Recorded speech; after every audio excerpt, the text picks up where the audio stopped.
Alléluia. Alléluia, gloire à Dieu.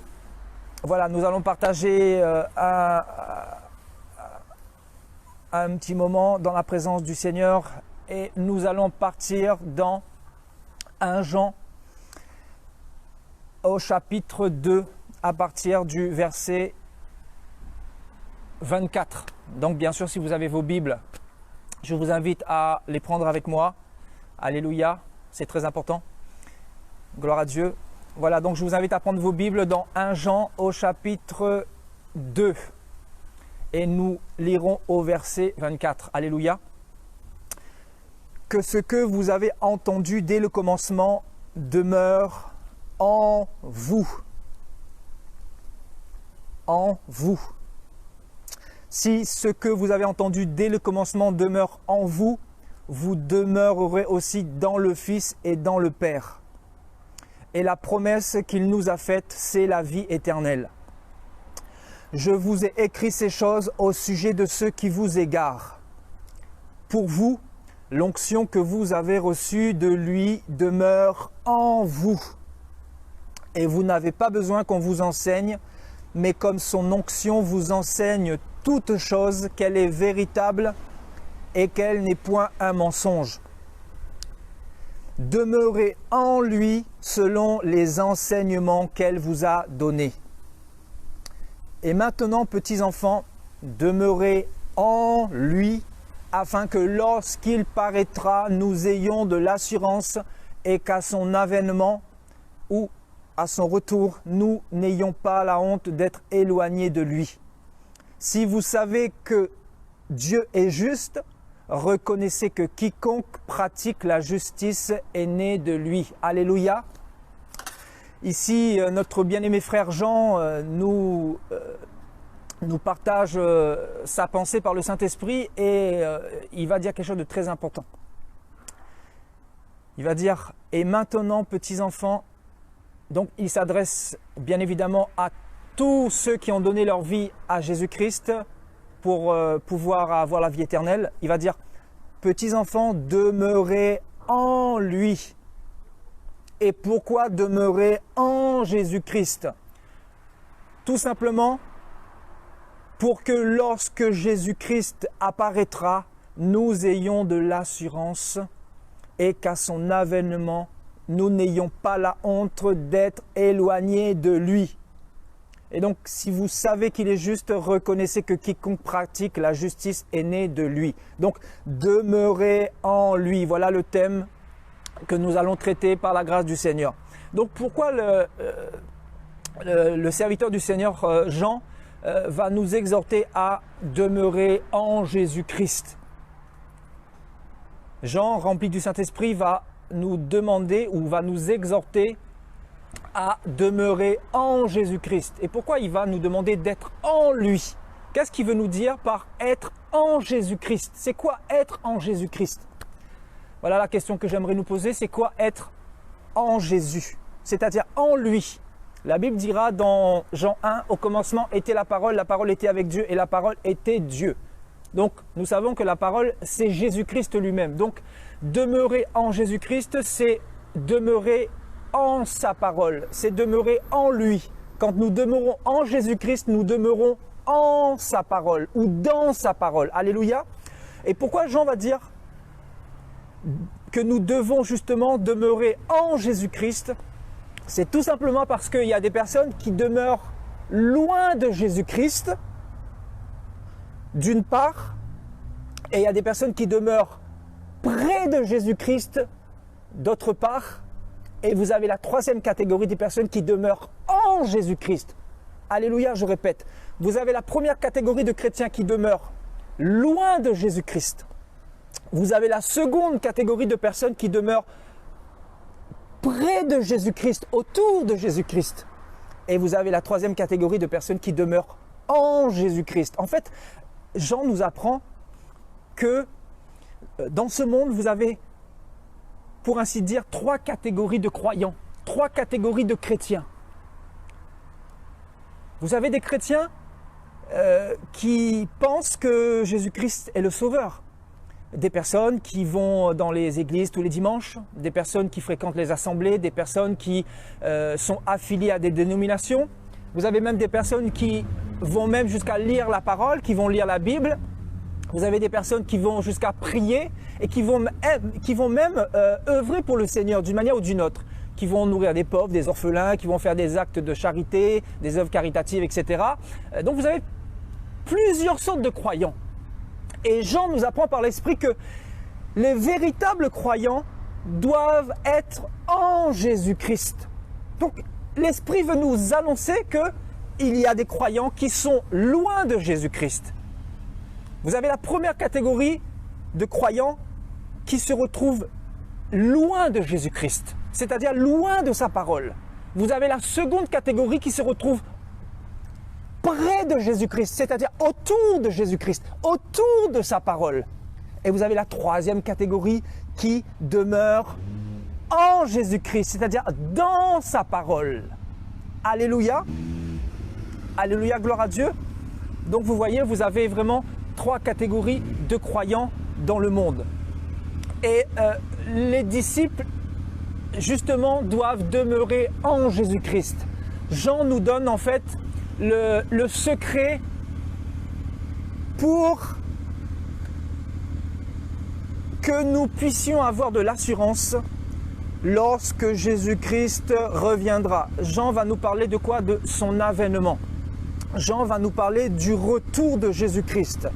Et il nous dira que si nous voulons avoir de l'assurance lorsque Jésus-Christ reviendra, nous devons demeurer en lui, c'est-à-dire nous devons demeurer dans sa parole. Nous devons demeurer en lui, frères et sœurs. Donc c'est très très important. Donc nous apprenons que si nous nous disons chrétiens et que si nous ne demeurons pas en lui, nous pourrions, lors du retour de Jésus-Christ, éprouver la honte.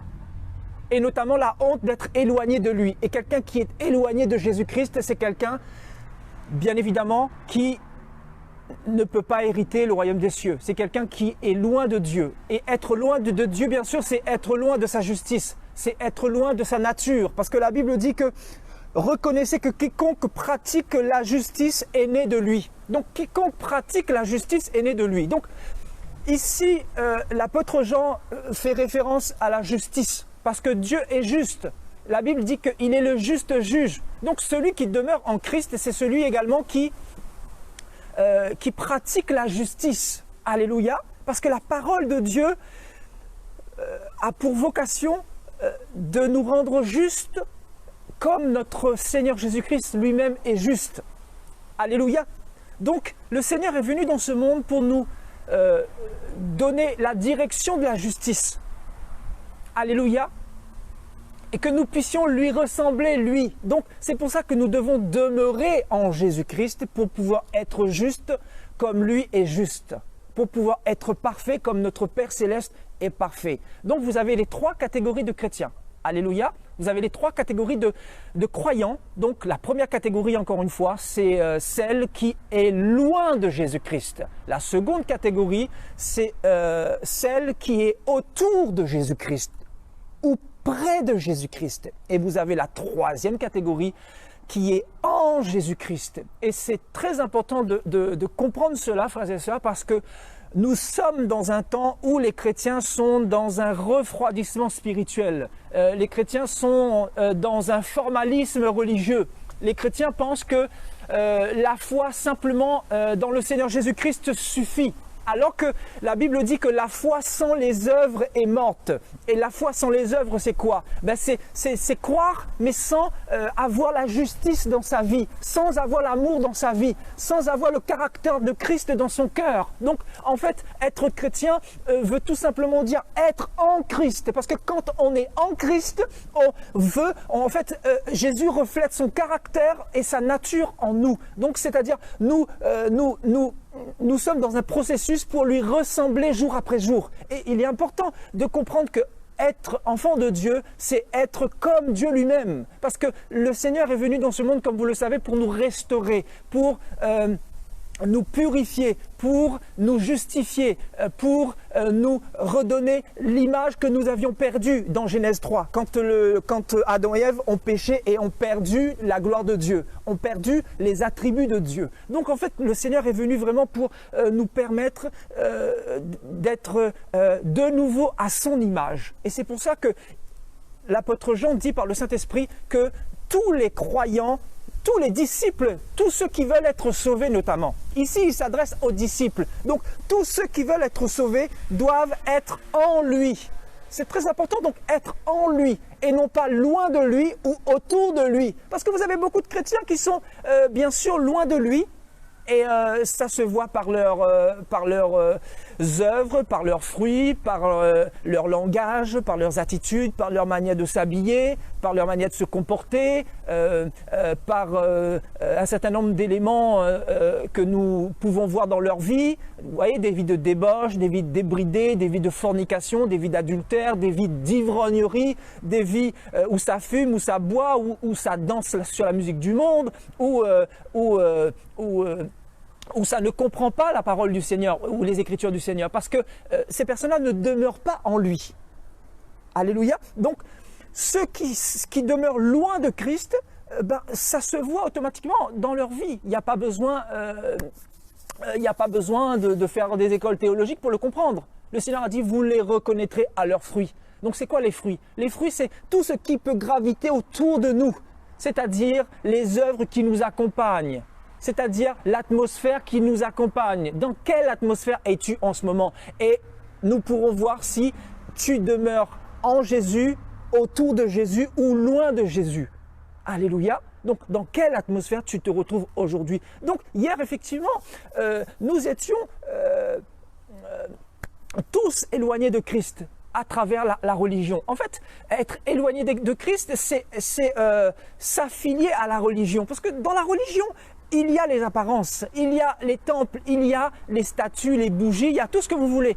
Mais il n'y a pas la parole. Donc, demeurer en Christ, c'est demeurer dans sa parole. Alléluia. Donc, il est important de demeurer dans sa parole pour pouvoir ne pas avoir honte d'être éloigné de lui et avoir l'assurance qu'à son retour, nous puissions être avec lui pour l'éternité. Parce que le but d'être chrétien ou disciple, c'est de nous préparer au monde d'après, au royaume d'après, c'est-à-dire à la nouvelle Jérusalem, parce que ce monde-là, comme vous le savez, est ébranlé. Ce monde-là est voué à la destruction. Ce monde-là, vous ne voyez pas que c'est quasiment fini, que ce monde finira par une troisième guerre mondiale et que ce monde est un monde d'injustice. C'est pour ça que nous devons demeurer en Christ, parce que Christ est la justice. Vous comprenez? Donc, demeurer en Christ, c'est demeurer dans la justice. Parce que ce monde, si vous demeurez dans ce monde, il y aura le fruit de l'injustice en vous. Et c'est le contraire de Dieu. Donc, forcément, vous ne pourrez pas demeurer en Christ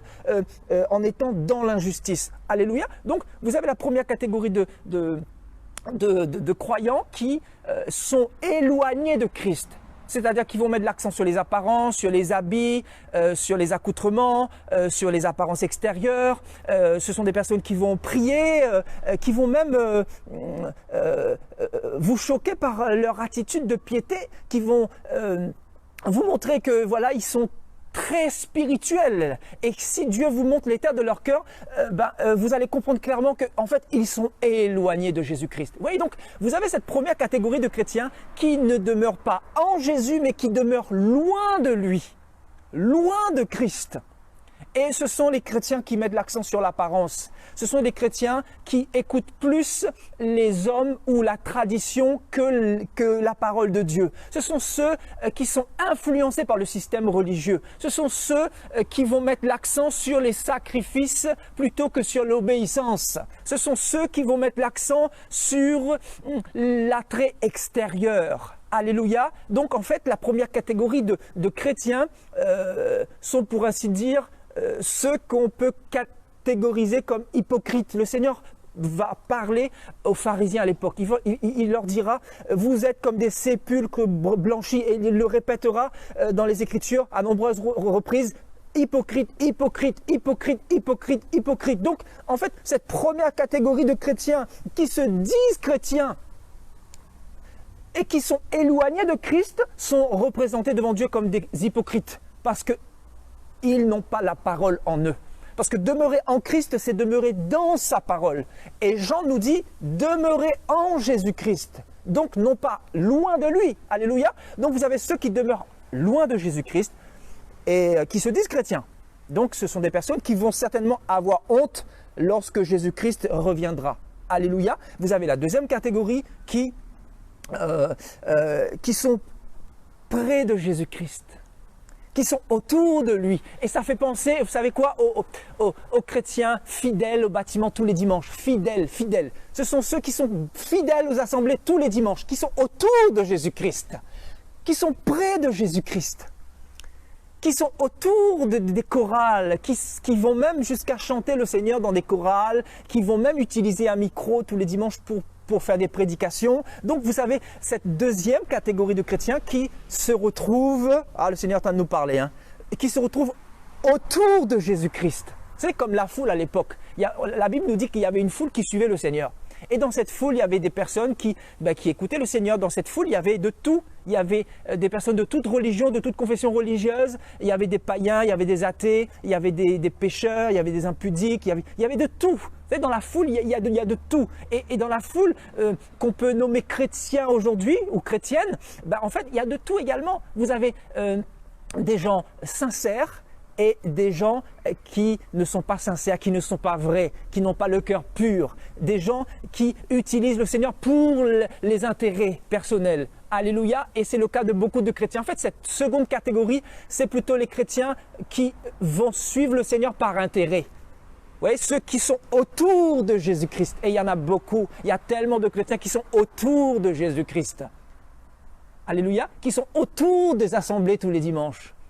Être autour de Christ, c'est quoi? C'est être dans les assemblées tous les dimanches. C'est être dans des confessions religieuses. C'est être affilié à des dénominations. Alléluia, alors que le Seigneur n'est pas venu pour mettre en place une dénomination chrétienne. Le Seigneur n'a pas créé le protestantisme, ni l'orthodoxie, ni le catholicisme, ni les témoins de Jéhovah. Voilà, toutes ces sectes que nous retrouvons aujourd'hui. Le Seigneur n'a pas créé tout ça. Et c'est pour ça qu'aujourd'hui, le problème des chrétiens, c'est qu'ils ne peuvent pas demeurer en Christ. Parce que celui qui demeure en Christ, c'est celui qui lit sa parole et c'est celui qui comprend cette même parole.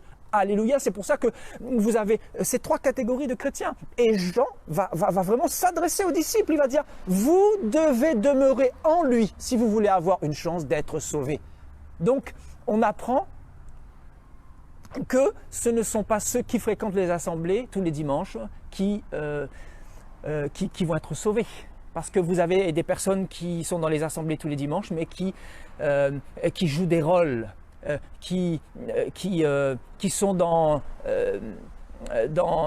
un culte religieux, mais qui ne sont pas dans une quête d'être en relation avec le Créateur. Alléluia. Donc la deuxième catégorie, c'est la catégorie de chrétiens ou de croyants qui n'est pas en relation avec le Créateur, mais qui va plutôt mettre l'accent sur la fidélité à l'Église, la fidélité à un homme de Dieu. Voilà, la deuxième catégorie, c'est plutôt celle qui va plutôt rechercher les hommes, rechercher les bishops, les monseigneurs, les prêtres et tout ça, vous voyez, quand ils ont un problème. Vous voyez, ce sont des croyants qui vont plutôt se diriger vers les hommes, qui vont plutôt écouter la parole des hommes plutôt que la parole de Dieu. Alléluia.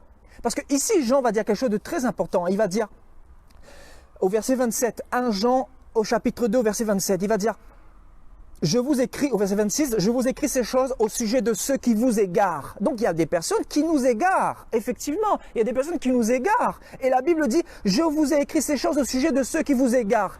Et pour vous, c'est-à-dire ceux qui demeurent en Christ, écoutez bien, pour vous, ceux qui demeurez en Christ, l'onction que vous avez reçue de lui demeure en vous. Donc en fait, tous les croyants véritables ont reçu une onction. Et cette onction, c'est aussi la parole. Cette onction, c'est aussi la connaissance. Cette onction, c'est aussi la lumière. Et cette lumière nous éclaire. Cette lumière nous guide. Cette lumière nous dirige. Cette lumière est notre flambeau dans ce monde. Cette lumière nous permet d'avoir le discernement, de comprendre qu'est-ce qui est de Dieu, qu'est-ce qui n'est pas de Dieu. Vous voyez, donc cette lumière est importante et cette lumière doit briller en nous. Cette lumière ne doit pas briller autour de nous ou loin de nous. Cette lumière doit être en nous, elle doit être activée, elle doit être alimentée en permanence, bien sûr, par la méditation quotidienne de la parole de Dieu pour pouvoir comprendre dans quel monde nous sommes. Parce que le discernement, aujourd'hui, beaucoup l'ont perdu. Et vous savez pourquoi? Celui qui n'a pas le discernement dans ce monde présent, c'est celui qui va rater le ciel, qui va rater l'enlèvement, parce qu'il ne saura pas dans quel temps il est. Et c'est pour ça que Jean dit, il dit, afin que lorsqu'il paraîtra, nous ayons de l'assurance et qu'à son avènement, à son retour, nous n'ayons pas la honte d'être éloignés de lui. C'est terrible. Donc en fait, Jean nous parle clairement du retour de Jésus-Christ. Donc quand le Seigneur reviendra, si nous ne voulons pas avoir la honte d'être éloignés de lui, nous devons être ou demeurer en Jésus-Christ. C'est très très important. Alléluia. Donc la deuxième catégorie n'a pas l'onction du Seigneur en elle.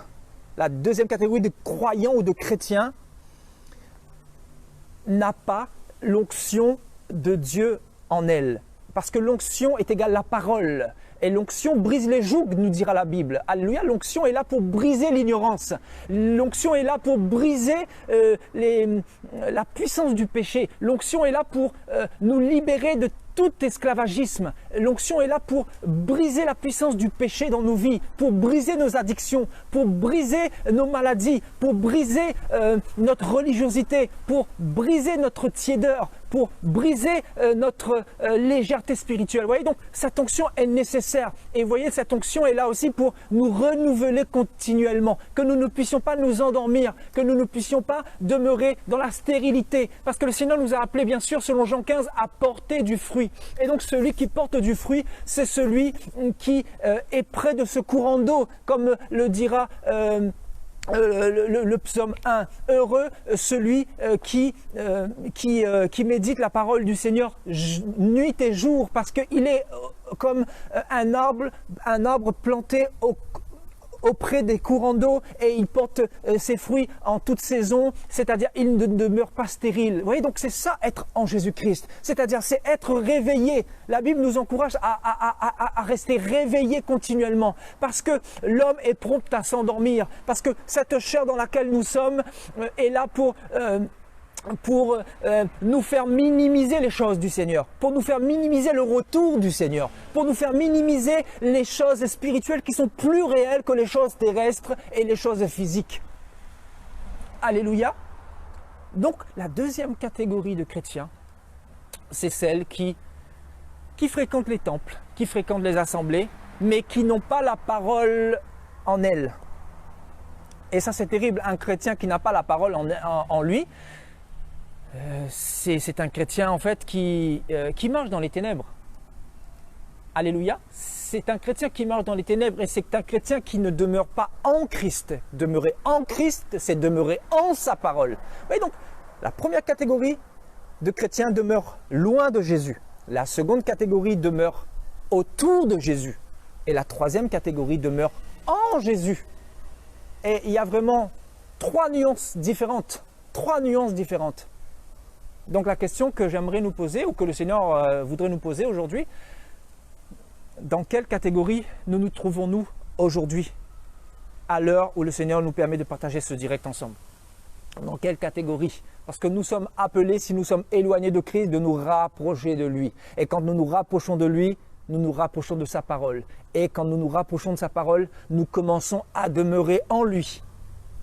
Parce que c'est sa parole qui nous permet de pouvoir porter des fruits. C'est sa parole qui nous permet de pouvoir être réveillés. C'est sa parole qui nous permet d'être régénérés. Régénérés pour ne pas devenir religieux. Parce qu'aujourd'hui, la plupart de la chrétienté se retrouve dans une pseudo-religiosité. Et dans la religion, il n'y a pas de fruits. Souvenez-vous que le Seigneur avait maudit le figuier. parce que le figuier ne donnait pas de fruits. Ce figuier représente la religion. Ce figuier représente le catholicisme, le protestantisme, toutes les dénominations que vous voyez et qui ne portent pas de fruits, où il n'y a pas la vraie parole du Seigneur qui libère les âmes. Mais au contraire, cette parole des hommes vous rend plutôt esclave des systèmes, vous rend esclave des hommes, vous rend esclave des assemblées, au lieu de vous rendre esclave de Jésus et de sa parole. Alléluia. Le Seigneur a dit, si le Fils de l'homme vous affranchit, vous serez réellement libre. En fait, la troisième catégorie, c'est celle qui est libre. C'est celle qui a reçu la liberté de Jésus-Christ, la liberté de dominer sur le péché, la liberté de pouvoir suivre le Seigneur, la liberté d'être comme des vents. Vous savez, le vent souffle où il veut et nous ne savons pas d'où il vient et d'où il va. Vous voyez, donc le vent, nous sommes comme des vents, nous sommes comme des esprits. Et la troisième catégorie de croyants qui demeurent en Christ sont comme des vents. Vous savez, ce sont des personnes qu'on ne peut pas contrôler, ce sont des personnes qu'on ne peut pas maîtriser, ce sont des personnes qu'on ne peut pas comprendre, ce sont des personnes qui obéissent qu'à Dieu seul, ce sont des personnes qui écoutent la voix de leur Père. La Bible dit que Jésus dira que mes brebis entendent ma voix et elles me suivent. Vous voyez, donc la troisième catégorie de chrétiens ou de croyants qui demeurent en Christ, c'est la catégorie qui écoute le Seigneur seul. Par exemple, si on leur donne une prédication qui n'est pas dans la Bible, qui n'est pas dans la parole, ce sont des chrétiens qui ferment leurs oreilles, ce sont des chrétiens qui prennent position, comme Élie a pu dire, le Seigneur s'est réservé un peuple qui n'a pas fléchi les genoux devant le diable, devant les fausses doctrines, devant la religiosité. Paul a repris justement le discours du Seigneur quand le Seigneur, le Dieu d'Abraham, va parler à Élie, le prophète Élie. Vous voyez, donc le Seigneur s'est réservé un peuple qui n'a pas fléchi les genoux devant Baal, devant le diable ou devant la religion, et devant le péché et devant le mensonge des hommes. Vous voyez, donc la troisième catégorie, c'est celle qui va suivre le Seigneur, qui va écouter le Seigneur. La troisième catégorie, c'est celle qui va être traitée de secte, de rebelle, qui va être traitée de personnes bizarres, parce que cette personne n'est pas dans le système, parce que le système, c'est le système large de la perdition, parce que beaucoup passent par là. Et vous voyez, donc la troisième catégorie comprend la parole de son Seigneur. La troisième catégorie a compris que large était la porte qui menait à la perdition et beaucoup entraient par là, et très étroite était la porte qui menait au salut, et très peu trouvent cette porte et ce chemin-là. Vous voyez, donc la troisième catégorie, c'est celle qui médite la parole de Dieu. La troisième catégorie, c'est celle qui passe du temps dans la parole du Seigneur. La troisième catégorie, c'est celle qui suivent le Seigneur partout où ils vont. Ce sont des personnes qui tiennent la main du Seigneur partout. Ce sont des personnes qui tiennent la main du Seigneur dans leur mariage, dans leur activité professionnelle, au milieu de toutes leurs activités, au milieu de toutes leurs œuvres. La troisième catégorie, ce sont des personnes qui mettent le Seigneur au centre de toutes choses, c'est-à-dire au centre de toutes choses, au centre de leurs finances, au centre de tout ce qu'ils voudraient faire et de tous leurs agissements. Donc ce sont des chrétiens qui vont mettre le Seigneur au centre. Et ce sont des croyants qui vont dire au Seigneur que ta volonté soit faite, afin que ce croyant-là puisse être à l'image de son Seigneur. Vous voyez, donc que ta volonté soit faite. Vous voyez, donc la troisième catégorie, c'est celle qui va plutôt faire la volonté de Jésus-Christ. Et tandis que la deuxième catégorie, ça sera plutôt celle qui voudra faire plutôt la volonté des hommes. Et la première catégorie, ça sera plutôt celle qui est éloignée du Seigneur, ça sera plutôt celle qui voudra faire sa propre volonté. Vous voyez, donc on comprend qu'il y a plusieurs niveaux de chrétienté, il y a plusieurs niveaux de croyants. Il y a il y a vraiment trois grandes catégories en fait. Et c'est ce que Jean est en train de nous dire ici. Trois grandes catégories de chrétiens, voyez. Et maintenant, petits enfants, demeurez en lui, afin que lorsqu'il paraîtra, nous ayons de l'assurance. Lorsqu'il paraîtra, la Bible dit que Jésus va revenir bientôt. Ce monde, c'est fini. Vous ne voyez pas que le coronavirus en ce moment est en train d'ébranler les nations et que nous ne sommes qu'aux prémices, on n'est qu'au commencement. Et donc, vous ne voyez pas qu'il va y avoir des crises économiques, et d'ailleurs, ça a déjà commencé, qu'il va y avoir encore beaucoup plus de morts et qu'il y aura de plus en plus de tensions, beaucoup plus de troubles. Le Seigneur a annoncé toutes ces choses-là. Donc, nous devons savoir que le Seigneur nous a dit que quand nous verrons ces choses-là, le Fils de l'homme n'est pas très loin et qu'il est à la porte, le Seigneur est à la porte. Et justement, il veut que dans ces temps difficiles, nous puissions demeurer en lui, parce que le but du Seigneur, la volonté du Seigneur, c'est que nous puissions être avec lui pour l'éternité. Le but du Seigneur, ce n'est pas que nous fréquentions des assemblées, ce n'est pas que nous recouvrions de pseudo-apparences, mais le but du Seigneur, c'est que nous ayons un cœur pur, que nous lui donnons notre cœur en entier, qu'il puisse demeurer en nous, que son règne puisse habiter en nous, que nous puissions être des petits-enfants, que nous puissions l'écouter lui seul, que nous puissions comprendre sa parole, que nous puissions méditer sa parole, que nous puissions nager tel un océan dans sa parole, tel dans un océan comme dans sa parole. Vous voyez, nager en permanence avec lui et en lui, afin que nous puissions véritablement nous préparer. Parce que celui qui demeure en Christ, c'est celui qui va se préparer en conséquence. C'est celui qui ne perdra pas du temps dans la distraction. C'est celui qui va se sanctifier. C'est celui qui va avoir le discernement, qui va mettre sa vie en règle. C'est celui qui va attendre le Seigneur patiemment. C'est celui qui, malgré les tribulations, malgré les persécutions, malgré les difficultés qu'il peut éprouver, même si on le traite de secte, même si on lui dit qu'il est possédé, même si on lui dit que voilà, il n'est plus comme avant, c'est la personne qui va fermer ses oreilles et qui va simplement écouter le Seigneur. La troisième catégorie, c'est celle qui a l'onction du Saint-Esprit en elle. L'onction du Saint-Esprit, c'est aussi la parole, c'est aussi la méditation de la parole. La méditation, c'est quoi? Nous ferons un partage là-dessus prochainement pour vraiment comprendre ce que c'est que méditer la parole. Parce que beaucoup lisent cette parole mais ne comprennent pas cette parole. Pourquoi? Parce qu'il y a comme un voile, le voile de la religion. Et le voile ne peut pas être ôté si nous ne nous approchons pas du Seigneur avec humilité, Le Seigneur veut briser d'abord l'orgueil. Le Seigneur veut briser d'abord la dureté de nos cœurs. Voilà ce que le Seigneur veut faire d'abord en nous. Il veut procéder par le brisement de nos cœurs, de notre orgueil, de notre résistance, de cette religiosité dans lequel nous sommes, voyez. Donc voilà ce que le Seigneur veut faire pour pouvoir nous permettre de comprendre la parole. Et cette parole en fait est une richesse vraiment puissante, extraordinaire. Cette parole produit des choses extraordinaires en nous. Cette parole vraiment nous donne de la foi, de l'espérance. Cette parole nous console, cette parole nous fortifie. Cette parole nous permet de faire des exploits avec le Seigneur. Cette parole, elle est vraiment puissante et c'est cette même parole qui brise les jougs et qui nous prépare aussi au retour de Jésus-Christ. Alléluia. Voyez, petits enfants, demeurez en lui afin que lorsqu'il paraîtra, nous ayons de l'assurance et qu'à son avènement, nous n'ayons pas la honte d'être éloignés de lui. Avoir la honte d'être éloignés de lui. C'est terrible, hein? Avoir la honte d'être éloignés de lui. Et ça, le Seigneur nous prévient d'ores et déjà, afin que nous puissions ne pas éprouver cette honte-là, voyez. C'est pour ça que le Seigneur nous aime tellement qu'il veut nous préparer. Il veut nous préparer suffisamment afin que nous n'ayons pas cette honte le jour où il reviendra. Alléluia, parce que le Seigneur reviendra, comme vous le savez, prendre une église sainte, sans tache et irréprochable. C'est-à-dire une église qui n'est pas dans le péché, une église qui demeure en lui. Non pas une église qui demeure loin de lui et encore moins une église qui demeure autour de lui. Alléluia, c'est important. Donc, demeurez en lui afin que lorsque Jésus paraîtra, nous ayons de l'assurance et qu'à son avènement, nous n'ayons pas la honte d'être éloignés de lui. Si vous savez qu'il est juste, reconnaissez que quiconque pratique la justice est né de lui. Donc voilà, être né de Dieu, c'est pratiquer la justice. Mais pour pratiquer la justice, nous avons besoin de sa parole. Alléluia. Donc de demeurer en lui. Alléluia. Gloire à Dieu. Voyez, donc demeurez en lui selon les enseignements qu'elle vous a donnés. Demeurez en Jésus-Christ selon les enseignements qu'il nous a donnés. Au verset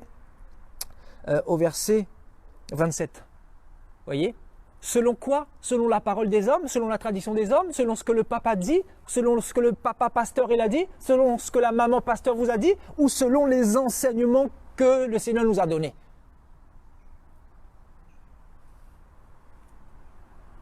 Vous voyez que nous sommes dans un monde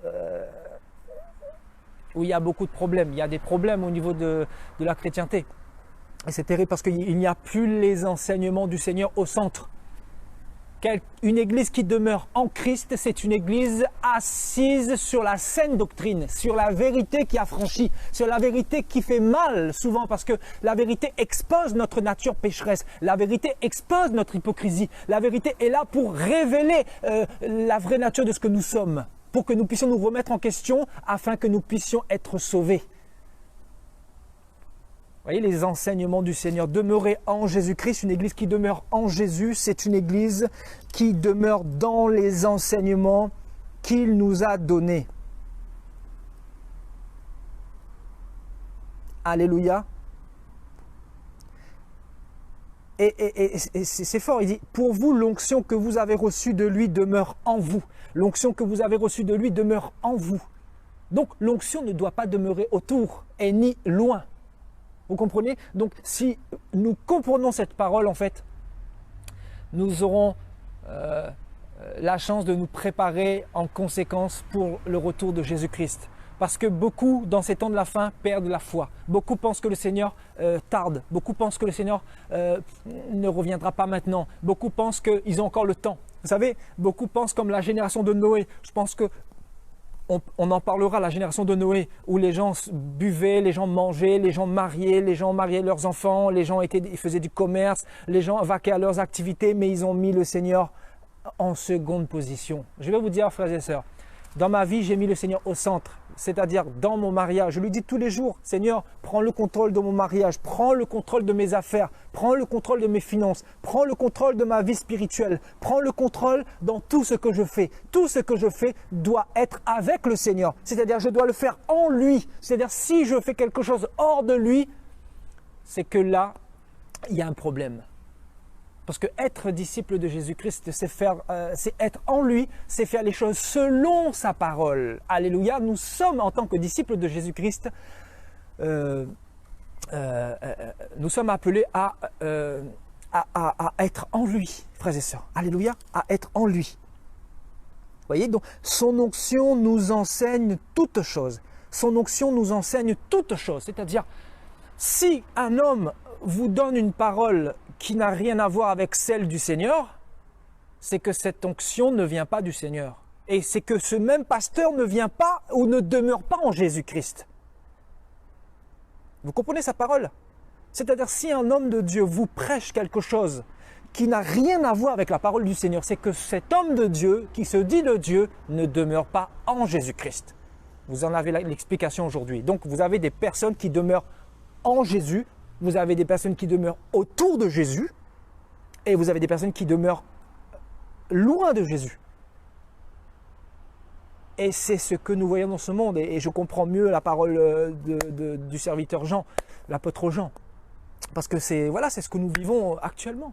C'est ce que nous vivons actuellement. Et il n'y a que les disciples de Jésus-Christ qui peuvent se rendre compte de ces trois catégories.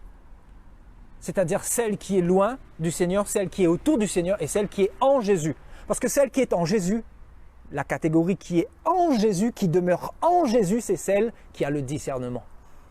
Et le discernement, nous pouvons l'acquérir en étant en Jésus, c'est-à-dire dans sa parole. C'est pour ça que je vous encourage à méditer sa parole tous les jours. Tous les jours, sa parole est une lampe sur notre sentier. Sans sa parole, nous ne pouvons pas nous dire chrétiens. On ne doit pas être des chrétiens d'apparence, parce que si vous êtes des chrétiens du dimanche, des chrétiens d'apparence, des chrétiens qui sont basés sur des fondements humains, des traditions humaines, des cultures ou des traditions de ce monde, c'est que devant Dieu, vous n'êtes pas en Jésus-Christ. Vous n'êtes pas en Jésus-Christ et forcément, quand le Seigneur reviendra, vous allez avoir la honte d'être éloigné de lui. La honte, parce que vous n'avez pas écouté tout simplement ce que vous a dit le Seigneur à travers ses serviteurs, à travers ceux qu'il a envoyés, parce que nous sommes plusieurs dans le monde à partager le même message. Parce qu'il n'y a pas d'autre message, il n'y a pas deux messages, il n'y a pas deux façons de voir les choses. Il y a une seule vision. La vision, c'est la vérité qui doit nous affranchir. La vérité vient de Jésus-Christ. Cette vérité n'a pas l'ombre de variation. Cette vérité doit demeurer éternellement. Cette vérité ne change pas. Cette vérité, nous ne pouvons pas la moderniser. Cette vérité n'est pas associée au modernisme. Alléluia. Cet évangile n'est pas associé à la nouvelle technologie. Vous voyez, donc aujourd'hui on a fait de l'évangile du Seigneur un évangile évolutif, un évangile comment dire, de nouvelles technologies. C'est un petit peu comme le système de ce monde qui est basé sur l'évolution, sur vous savez, cette pseudo-évolution, quand vous avez l'iPhone 5 qui vient de sortir, quelques mois plus tard, vous avez l'iPhone 6, l'iPhone 7, l'iPhone 8, l'iPhone 10, l'iPhone 11, et on se demande où est-ce qu'ils vont aller comme ça. Ils ont fait la même chose avec l'évangile du Seigneur, c'est terrible. Oh, le diable, il a fait la même chose avec l'évangile du Seigneur. C'est-à-dire, il a modernisé, il a rajouté des choses, il a rajouté des doctrines, il a pollué l'évangile du Seigneur, et en fait, et les chrétiens dorment. Les chrétiens dorment. Les chrétiens pensent que voilà, tout ce que les hommes prêchent, ça vient du Seigneur. Au lieu d'aller vérifier ce que Jésus dit dans sa parole, on écoute tout bêtement ce que les hommes disent. C'est-à-dire, les gens sont égarés aujourd'hui. Vous voyez, c'est ce que Jean dit ici. Je vous ai écrit ces choses au sujet de ceux qui vous égarent. Beaucoup ont été égarés dans cette génération. C'est pour ça qu'ils ne demeurent pas en Jésus-Christ. Celui qui a été égaré n'est pas en Jésus. Et qui est la catégorie qui a été égarée? C'est celle qui n'a pas reçu la vraie parole, sans mélange, sans paganisme. Alléluia. Cette parole, en fait, qui demeure éternellement. Alléluia. Donc, faisons très attention, frères et sœurs, parce que nous sommes dans un monde, là, de loups ravisseurs, un monde cruel. Des loups ravisseurs qui ne sont pas là pour épargner le troupeau, qui sont là pour égorger le troupeau. Vous savez, des loups cruels qui portent des soutanes, qui portent des collets cléricales, qui portent des costumes cravates, qui parlent bien, qui prêchent la parole, qui vous parlent de Jésus. Mais dans leur cœur, je vous dis, il n'y a pas votre salut. Dans leur cœur, il y a votre argent. Dans leur cœur, il y a votre porte-monnaie, votre compte en banque. Dans votre cœur, il y a, dans leur cœur, il y a bien évidemment leur intérêt personnel. Ils ne veulent pas de votre salut. Ils ne veulent pas vous conduire vers cette parole-là. Parce que cette parole-là, elle est dure. Et cette parole-là, même si elle est dure, c'est celle qui sauve. C'est celle qui affranchit. C'est celle qui délivre du péché. Et voilà pourquoi plusieurs ne sont pas délivrés du péché aujourd'hui. Parce que plusieurs ne demeurent pas en Jésus-Christ. Et pourquoi plusieurs ne demeurent pas en Jésus? Parce qu'on ne leur a pas présenté cette onction véritable, cette parole véritable qui brise les jougs, qui brise le péché, qui brise l'endurcissement, qui brise l'hypocrisie. Voilà, on se retrouve dans un monde d'hypocrisie, un monde de religiosité. On brûle des bougies, on se prosterne devant des statues, on ne connaît pas Dieu, on ne lit pas la parole, on pense que voilà, même si l'on pêche, il y aura le purgatoire, il y aura une phase de transition, il y aura une phase de purification. On est dans un monde perdu, ensemencé par des doctrines de démons, des doctrines de Satan. Voilà, on est dans un monde mal barré, frères et sœurs. Je vous dis la vérité, mal barré. Et aujourd'hui, on ne dit plus ces choses-là parce que si on dit ces choses-là, on ne passe pas politiquement correct. Donc, il faut savoir ce qu'on veut. Si on veut être sauvé, vaut mieux demeurer en Jésus-Christ. Il vaut mieux croire en ce que dit la parole que plutôt croire en ce que disent les hommes. Moi, j'ai préféré croire en ce que Jésus m'a dit que croire en ce que les prêtres ou les pasteurs ou les hommes de ce monde m'ont dit hier. Parce qu'ils nous ont égarés. Ils nous ont égarés. Parce que hier, nous savons dans quoi nous étions hier. Parce que la parole qui vient des hommes ne révèle pas votre péché, ne révèle pas votre état, ne révèle pas votre hypocrisie. Tandis que la parole du Seigneur est là pour vous changer, pour vous transformer, pour briser les addictions qui sont en vous. Alléluia, la parole du Seigneur est là véritablement pour vous libérer. Et nous avons besoin de la parole du Seigneur plus que jamais dans cette génération. Je vous dis, plus que jamais, nous avons besoin de la parole du Seigneur pour être encouragés, pour continuer le bon combat de la foi. Parce que frères et sœurs, dans ces temps difficiles, combattre le bon combat de la foi, c'est vraiment un noble combat. C'est vraiment un noble combat. Parce que là, je vous dis, on est 2000 ans après Jésus-Christ, pour ceux qui ne le savent pas. Parce que beaucoup dorment. Beaucoup pensent que voilà, ils ont encore le temps, il y a du soleil aujourd'hui, voilà, tout va bien, etc. Beaucoup pensent que le Seigneur ne revient pas maintenant. Et vous savez, parce que vous ne lisez pas la Bible, Comme dans la génération de Noé, les gens étaient dans la distraction jusqu'au jour où Noé entra dans l'arche, il va préparer sa famille et jusqu'au jour où le déluge va s'abattre dans le monde et toute la terre a été engloutie par le déluge. Et c'est ce qui va se passer également. La Bible nous parle de ce monde qui va être consumé par le feu. Ce monde est déjà condamné. Le Seigneur a déjà parlé sur ce monde. Il va y avoir une troisième guerre mondiale. Il va y avoir de plus en plus de conflits. Il va y avoir de plus en plus de périodes troubles, de périodes difficiles. Mais si vous demeurez en Jésus-Christ, il va vous garder. Celui qui demeure en Christ, c'est celui qui ne doit pas avoir peur du coronavirus. Celui qui demeure en Christ, c'est celui qui ne doit pas avoir peur du cancer. Celui qui demeure en Christ, c'est celui qui ne doit pas avoir peur des accidents de voiture parce qu'il demeure en Christ. On ne peut pas tuer Christ. Celui qui est en Christ, c'est celui qui est dans la vie. Celui qui est en Christ, c'est celui qui est dans la vie. Donc je ne connais pas la mort qui peut engloutir la vie. Jésus était mort et voici, il est vivant et il règne pour l'éternité. Tout pouvoir lui a été donné dans les cieux et sur la terre. Et il règne pour l'éternité, mes frères et sœurs. Donc si vous demeurez en Christ, n'ayez pas de crainte. Je vous dis, n'ayez pas de crainte, mais demeurez en lui, demeurez dans sa parole. Je vous dis, vous n'aurez pas à vous en faire pour votre vie. Le Seigneur vous gardera, le Seigneur vous protégera. La Bible dit que l'ange de l'Éternel campe autour de ceux qui le craignent. L'ange de l'Éternel campe autour de ceux qui le craignent. Oui, ils te feront la guerre. Oui, ils te feront la guerre. Oui, on va créer des obstacles pour que tu tombes. Mais la Bible dit que le juste, même s'il tombe 7 fois, il se relève toujours parce qu'il demeure en Christ. Celui qui demeure en Christ a une énergie, une énergie spirituelle extraordinaire qui le dépasse. Et cette énergie lui permet de toujours se relever. Parce qu'il demeure en Christ. Et demeurer en Christ, c'est demeurer dans sa parole. Et sa parole, c'est quoi? C'est les psaumes. C'est toutes ces écritures que le Seigneur nous a données pour pouvoir nous appuyer sur lui, quoi qu'il arrive dans ce monde. Peu importe les obstacles, peu importe nos situations, peu importe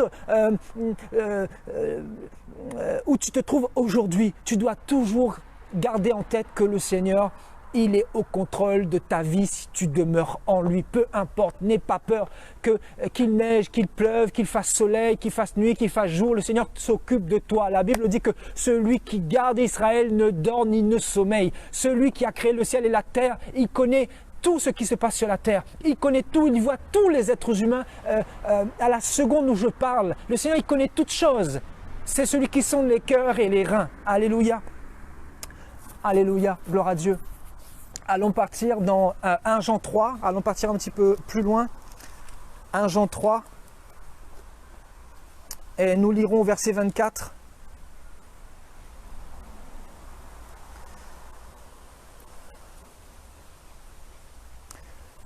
« 1 Jean 3 au verset 24. Celui qui garde ses commandements demeure en Dieu.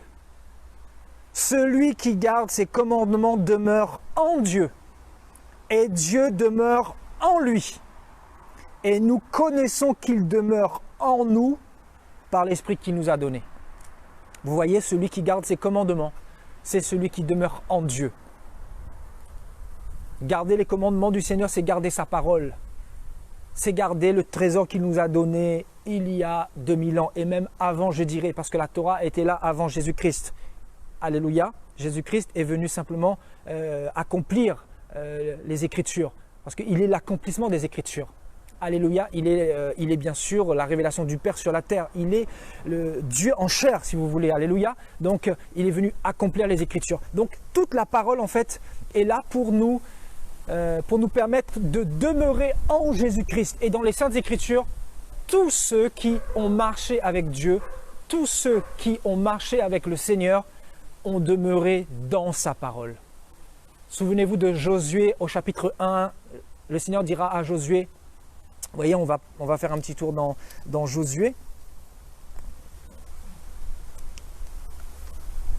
Alléluia.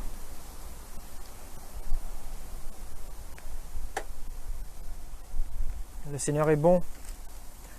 Josué au chapitre 1. Vous connaissez ce passage-là pour ceux qui lisent la Bible, bien sûr. Le Seigneur dira quelque chose de très fort. Il dit au verset 8, donc Josué 1 au verset 8.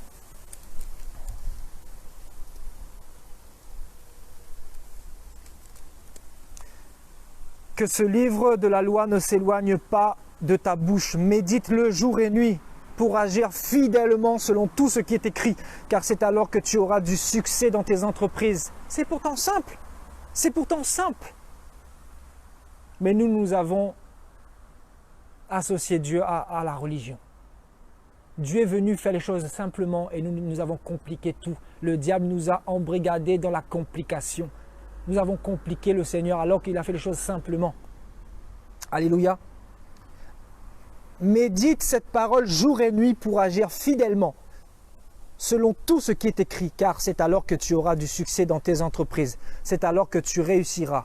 C'est alors que tu réussiras. Tu veux réussir ta vie, tu veux réussir ton mariage, tu veux réussir l'éducation de tes enfants, tu veux réussir dans tous les domaines de ta vie. Médite cette parole jour et nuit. Demeure en Jésus-Christ, demeure en sa parole. Ne t'ai-je pas donné cet ordre? Fortifie-toi, prends courage, ne t'effraie pas et ne t'épouvante pas. Même si dehors ça frappe, même si la mort frappe, même si la maladie frappe, même si le coronavirus frappe, ne t'effraie point, prends courage. Te dit le Seigneur, ne t'effraie point, ne t'épouvante point, car l'Éternel ton Dieu est avec toi dans tout ce que tu entreprendras. C'est fort. Il dit, l'Éternel ton Dieu est avec toi dans tout ce que tu entreprendras. Waouh, quelle parole, quelle parole, quelle parole. Oh Seigneur Yahushua, quelle parole. Le Seigneur est avec nous. Hein? Le Seigneur est avec nous, qu'est-ce qui peut nous arriver là? Dites-nous un peu là. Dites-nous un peu qu'est-ce qui peut t'arriver si tu demeures en Christ. Celui qui demeure en Christ, c'est celui qui dort sur ses deux oreilles. Alléluia, c'est tellement simple, c'est tellement pas compliqué. Alléluia, donc voilà, être en Jésus-Christ, c'est ça, c'est vraiment méditer les Saintes Écritures tous les jours, frères et sœurs. Alléluia, demeurer dans sa parole et demeurer en lui. Alléluia. Allons partir dans 1 Jean 4, repartons un petit peu dans 1 Jean.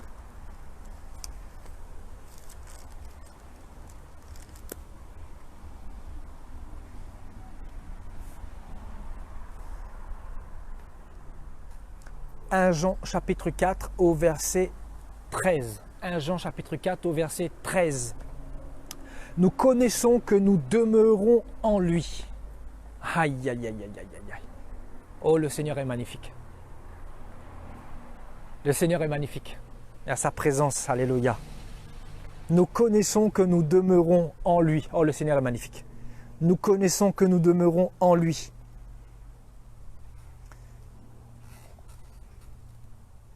Et qu'il demeure en nous. Je répète, nous connaissons que nous demeurons en lui et qu'il demeure en nous parce qu'il nous a donné de son esprit. Wow. Et l'esprit du Seigneur est associé à sa parole. Alléluia. Pour comprendre la parole du Seigneur, il nous faut recevoir son esprit. Et je crois que le Seigneur veut donner son esprit à quelqu'un cet après-midi. On va prier ensemble dans quelques instants. Je sais que le Seigneur va faire un miracle pour quelqu'un cet après-midi. Je crois que le Seigneur va donner l'esprit à quelqu'un pour qu'il puisse comprendre la parole. Parce que c'est ce que le Seigneur veut. Le Seigneur vous aime, le Seigneur t'aime. Je ne sais pas qui tu es, mais le Seigneur t'aime. Le Seigneur veut te sauver. Le Seigneur veut être ton Père. Le Seigneur veut se révéler à toi. Le Seigneur te dit qu'il est ton Père, il est ton Créateur. Le Seigneur te dit qu'il est le chemin, la vérité et la vie. Le Seigneur te dit qu'il est le repère de toute l'humanité. Le Seigneur te dit que tu dois ouvrir ton cœur parce qu'il veut pénétrer ton cœur. Le Seigneur te dit que tu n'es pas là par hasard. Alléluia. On va prier dans quelques instants parce que je crois que le Seigneur veut donner l'esprit à quelqu'un cet après-midi. Le Seigneur veut donner l'esprit à quelqu'un cet après-midi. Le Seigneur veut remplir quelqu'un de l'esprit cet après-midi. Alléluia. Nous connaissons que nous demeurons en lui et qu'il demeure en nous parce qu'il nous a donné de son esprit. Pour demeurer en Jésus-Christ, nous devons recevoir son esprit. Et pour recevoir son esprit, il nous faut être humble. Il nous faut nous approcher devant le Seigneur avec une attitude d'humilité, avec une attitude pour reconnaître que nous avons besoin de lui, que nous sommes des pécheurs. Nous avons vraiment besoin d'adopter cette attitude si nous voulons que Dieu habite en nous, si nous voulons que Dieu intervienne dans notre vie, si nous voulons que Dieu change nos vies. C'est ce que nous devons faire. Nous devons l'invoquer, frères et sœurs. Dieu est esprit. et que celui qui veut que Dieu habite dans sa vie, dans son cœur, celui qui veut demeurer en Christ, c'est celui qui doit invoquer le Seigneur. Le Seigneur, la Bible dit que si nous invoquons le Seigneur, il se manifestera. Il se manifestera dans nos vies. C'est ce qu'il a fait avec moi, frères et sœurs. Je n'ai pas attendu que les choses se passaient. Je me suis approché du Seigneur. J'ai reconnu que j'avais besoin de lui. Le Seigneur a changé ma vie. Le Seigneur a changé tous les domaines de ma vie. Oh, mes frères et sœurs, hier je pensais que j'étais quelqu'un, mais j'étais esclave du péché. J'étais esclave, j'étais habité par des démons. Hier je pensais que j'étais quelqu'un, mais quand j'ai rencontré le Seigneur, j'ai compris que j'étais personne. Aïe, aïe, aïe, aïe, aïe, aïe, aïe. Quand j'ai rencontré le Seigneur, j'ai compris que j'étais personne, que j'avais besoin du Sauveur, que j'avais besoin de repères. Quand j'ai rencontré le Seigneur, j'ai compris que je n'avais qu'auparavant, je n'avais pas les repères, les bons repères. Alléluia, parce que le Seigneur a mis dans ma vie le véritable repère, le repère qui consiste à comprendre pourquoi il m'a créé, à me dire quelle est mon identité, qu'est-ce qu'il attendait de moi. Alléluia. Gloire à Dieu. Et on va terminer avant de prier parce que je crois que le Seigneur va donner l'esprit à quelqu'un cet après-midi. On va partir dans Psaume 37.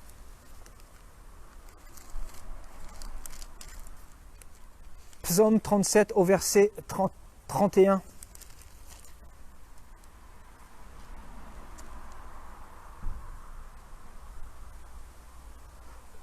On va lire à partir du verset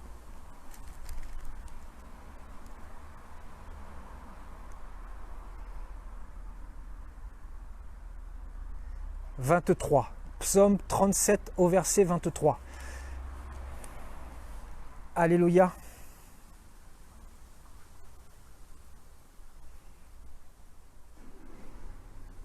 L'Éternel affermit les pas de l'homme de bon ou l'homme de bien. Et il prend plaisir à sa voix. L'Éternel affermit les pas de l'homme de bien. Et il prend plaisir à sa voix. S'il tombe, il n'est pas terrassé car l'Éternel lui prend la main. Aïe, aïe, aïe, aïe, aïe, aïe, aïe, aïe, aïe, aïe. Aïe, aïe, aïe, aïe, aïe. S'il tombe, il n'est pas terrassé. Oh, aïe, aïe, aïe, aïe, aïe, aïe. L'Éternel lui prend la main. Oh, mon frère, ma sœur, tu ne sais pas le Seigneur que tu sers, le Dieu d'amour qui t'aime, qui s'est révélé à toi. Oh, il t'aime tellement. Le Seigneur t'aime tellement. Le Seigneur nous aime tellement. Oh, my God. J'ai été jeune et j'ai vieilli. Je n'ai point vu le juste abandonné, ni sa postérité mendier son pain. Toujours le Seigneur est compatissant et il prête. Toujours le juste est compatissant et il prête. Et sa postérité est bénie. Détourne-toi du mal, fais le bien et possède à jamais ta demeure. Car l'Éternel aime la justice et il n'abandonne pas ses fidèles. Ils sont sous sa garde. Il n'abandonne pas ses enfants, ils sont sous sa garde. Mais la postérité des méchants est retranchée. Les justes posséderont le pays, et ils y demeureront à jamais. La bouche du juste annonce la sagesse, et sa langue proclame la justice. La loi de son Dieu est dans son cœur. La loi de son Dieu est dans son cœur. Ses pas ne chancellent jamais, ou point. Alléluia. Aïe, aïe, aïe, c'est tellement fort. C'est tellement fort ici. Alléluia. Donc, frères et sœurs, le Seigneur nous encourage à demeurer en lui. Nous devons demeurer en lui afin, bien sûr, de pouvoir nous préparer en conséquence et que nous ne puissions pas éprouver la honte lorsqu'il reviendra, parce que le Seigneur est en train de revenir. Que personne ne vous trouble, que ce semblant de paix que vous voyez dans le monde ne puisse pas vous détourner votre attention du but final. Le but final, c'est quoi? C'est le salut. Le but final, c'est le retour de Christ. Le Seigneur reviendra certainement. Il reviendra certainement. Le Seigneur est à la porte. Nul ne connaît ni le jour ni l'heure. Mais quand ce jour va arriver, il va y avoir un soulagement. Il va y avoir des cris de joie, des cris d'allégresse. Et je peux entendre des milliers de chrétiens dire « Notre délivrance est là, enfin notre délivrance. Enfin notre délivrance. Enfin notre Seigneur. Oh, imaginez-vous un peu. Ça va être magnifique. Voilà quelle est notre espérance. Voilà quelle est notre foi. Voilà quelle est notre vocation. Voilà pourquoi nous vivons. Voilà pourquoi nous sommes sur la terre. Voilà quelle est notre raison de vivre. Notre raison de vivre, ce n'est pas l'argent. Notre raison de vivre, ce n'est pas de construire des choses dans ce monde, forcément, premièrement. Notre raison de vivre, ce n'est pas la terre présente. Notre espérance n'est pas de demeurer éternellement sur la terre parce que toutes choses passeront. Alléluia, toutes les choses passeront. Mais celui qui fait la volonté de Dieu